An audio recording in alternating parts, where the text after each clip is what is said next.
అడివమ్మ మొగ్గ తొడిగింది, సెలయేరు తల పోసుకుంది.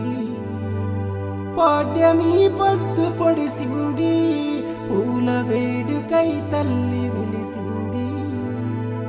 పూల వేడుకై తల్లి విలిసింది.